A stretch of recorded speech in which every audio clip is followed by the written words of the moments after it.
Hello, my name is Tiffany C. Wright, and today I'm here to talk to you about the relationship between bonding and finance. What are the financial drivers behind bonding?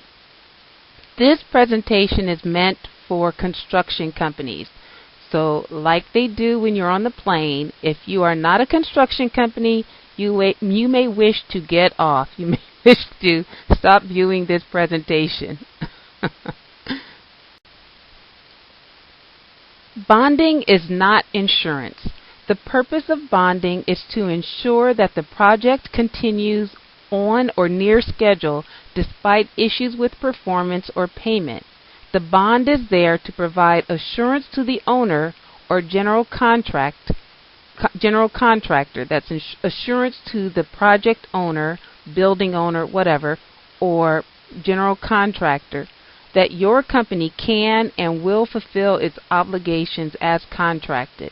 In the event that the bond is utilized, the bonding company expects full repayment for the amount utilized.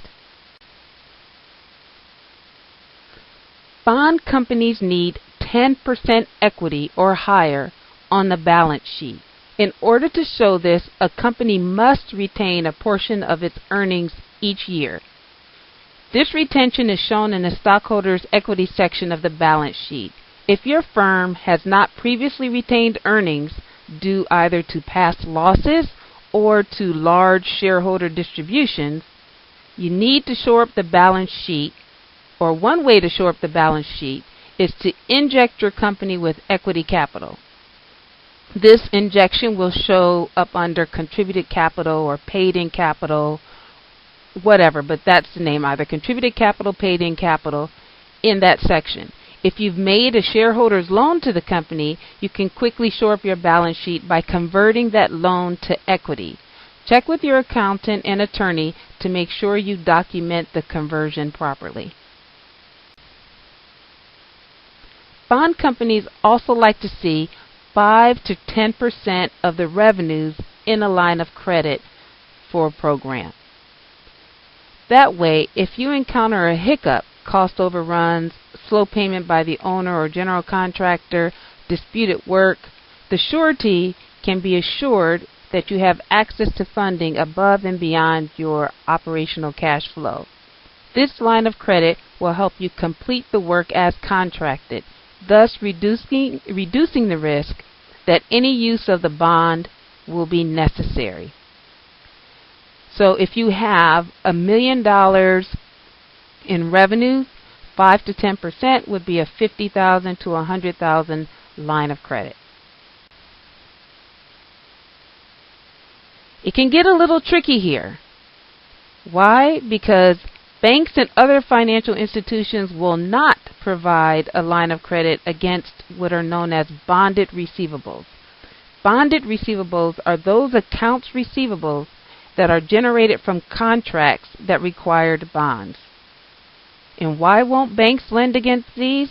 Because banks place liens on accounts receivables as collateral for the line of credit, and in doing so, they mandate that they are in the first position to obtain those receivables in the event of a default. However, with bonded receivables, the bond company is in the first position.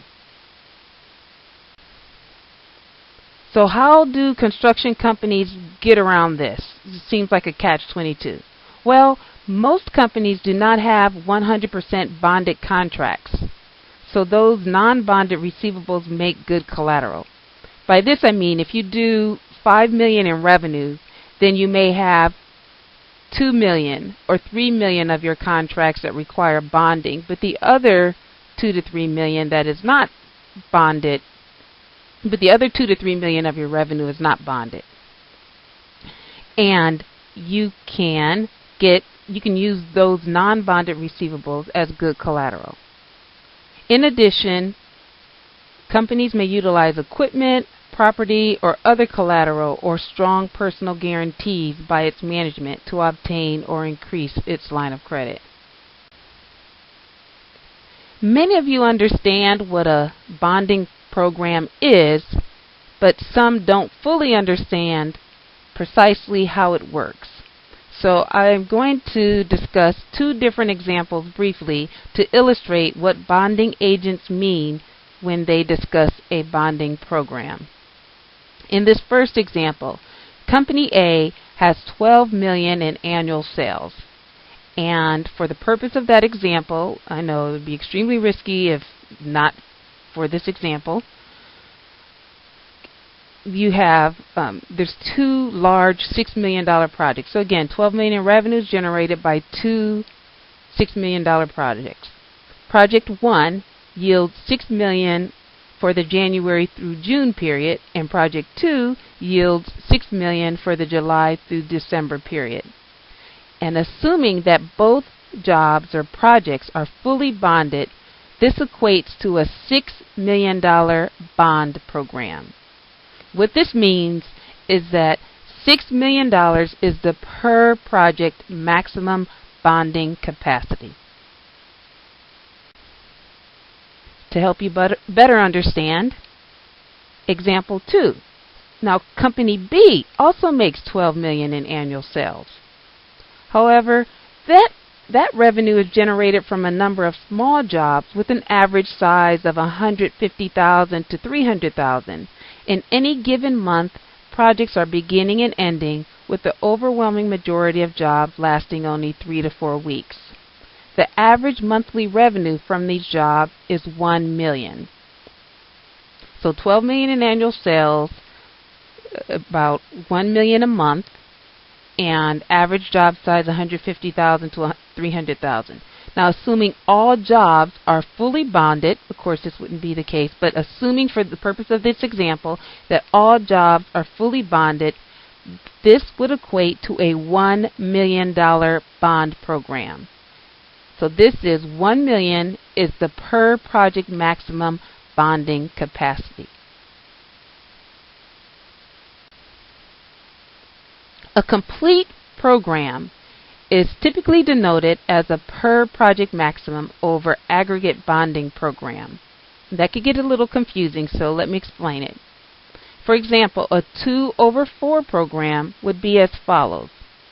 A per project maximum of $2 million, so you can't take on any project with a bonding capacity larger than $2 million, and aggregate bonding of $4 million. So you could have two projects of $2 million each, or you could have one project at $2 million and 4 projects at $500,000, and that would give you your $4 million aggregate bonding.